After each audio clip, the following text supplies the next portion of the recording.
नमस्कार दोस्तों, बहुत बहुत स्वागत है आपका एक बार फिर से इंडिया नाउ में और मैं हूं संदीप पाल। लोकसभा चुनाव जैसे जैसे नज़दीक आ गए हैं वैसे वैसे सियासी दल अब हर दांव पेच अपना रहे हैं। सियासी शतरंज पर हर चाल चल रहे हैं और इसमें जो कभी किसी से मिलते नहीं थे अब वो भी घर जा जाकर उनसे मुलाकात कर रहे हैं। तो चुनाव में सियासी पार्टियां हर दांव पेच अपना रही हैं। इसी कड़ी में यूपी की सियासत में एक नया अपडेट आया है। अपडेट ये आया है कि मुख्तार अंसारी की मौत के बाद जब उनके शव को दफना दिया गया और सुपुर्दे खाक कर दिया गया, उसके अगले दिन AIMIM के चीफ असदुद्दीन ओवैसी गाजीपुर पहुंचे और मुख्तार अंसारी के परिवार वालों से मुलाकात की, सांत्वना दी।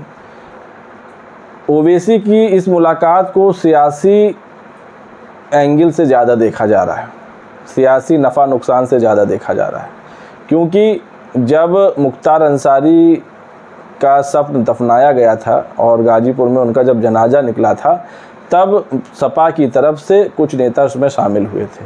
हालांकि AIMIM की तरफ से कौन आया था कौन नहीं आया था इसकी पुष्टि नहीं है, लेकिन सुपुर्दे खाक होने के बाद अगले दिन AIM के चीफ ओवैसी ने मुख्तार अंसारी के परिजनों से मुलाकात की। वहीं सपा की तरफ से आजमगढ़ सीट से सपा के प्रत्याशी और अखिलेश यादव के चचेरे भाई धर्मेंद्र यादव पहुंचे।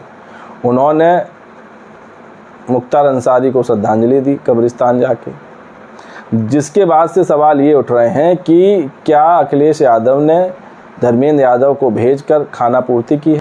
अफजाल अंसारी जो मुख्तार अंसारी के भाई हैं वो सपा के टिकट से गाजीपुर से लोकसभा प्रत्याशी हैं, तो फिर अखिलेश यादव आखिर मुलाकात करने क्यों नहीं आए, जबकि उन्हीं की पार्टी के अफजाल अंसारी प्रत्याशी बने हैं लोकसभा के। जिसके बाद से अब ये चर्चा तेज हो गई है कि आखिर किस वजह से अखिलेश यादव गाजीपुर नहीं आए और मुख्तार अंसारी के परिजनों से मुलाकात नहीं की। और इस पूरे घटनाक्रम को लेकर AIMIM की तरफ से अखिलेश यादव पर तीखा प्रहार किया गया। तो ओवैसी की पार्टी ने बयान जारी करके क्या कहा है वो ज़रा आपको मैं बताता हूँ। ओवैसी की पार्टी के जो प्रवक्ता हैं असीम वकार, उन्होंने ये कहा है कि अखिलेश यादव अभी तक मुख्तार अंसारी के घर क्यों नहीं गए। जब ओवैसी जी मुख्तार के घर चले गए तब अखिलेश अपने भाई धर्मेंद्र यादव को दिखावे के लिए उनके घर भेज रहे हैं। ये सिर्फ राजनीतिक स्टंट है और मुस्लिम वोट को बटोरने की साजिश है, क्योंकि अखिलेश जानते हैं गाजीपुर से लेकर आजमगढ़ तक मुख्तार अंसारी का मुस्लिम वोटों में रसूख रहा है। उसी को कैश कराने के लिए उन्होंने खाना पूर्ति करते हुए धर्मेंद्र यादव को मुख्तार अंसारी के घर भेजा। असीम वकार ने यह भी आरोप लगाया कि मुख्तार अंसारी 5 बार से विधायक हैं, उनका जो भतीजा है वो अभी भी समाजवादी पार्टी का विधायक है। वहीं मुख्तार के बड़े भाई अफजल अंसारी लोकसभा प्रत्याशी हैं सपा के।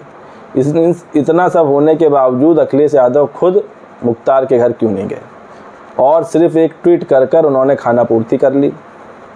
और यही नहीं, ये भी कहा कि अखिलेश यादव ने जो ट्वीट किया उसमें मुख्तार अंसारी का नाम तक नहीं लिया, मतलब ट्वीट में मुख्तार अंसारी का जिक्र तक नहीं किया। तो इस पूरे घटनाक्रम को AIMIM ने राजनीतिक स्टंट करार दिया है कि धर्मेंद्र यादव को भेजकर अखिलेश यादव ने सिर्फ खाना पूर्ति की है। उनका जो दरअसल उनका जो निशाना है वो मुस्लिम वोट बैंक है। मुस्लिम वोट बैंक इधर उधर ना भटके और उनकी पार्टी को मिले, इसलिए सिंपैथी के लिए उन्होंने धर्मेंद्र यादव को भेज दिया। जबकि अफजाल अंसारी भी उन्हीं की पार्टी के हैं और उनका भतीजा मुख्तार अंसारी का भतीजा भी सपा से विधायक है, तो फिर अखिलेश खुद क्यों नहीं आए। ये आरोप लगाया है AIMIM के प्रवक्ता असीम वकार ने।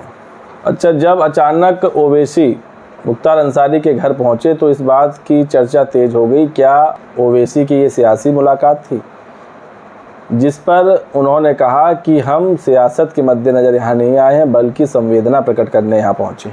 इंसानियत और मोहब्बत के नाते मुख्तार अंसारी के परिजनों से मिलने आए हैं, वोट के लालच में वो नहीं आए हैं, ये ओवैसी ने कहा।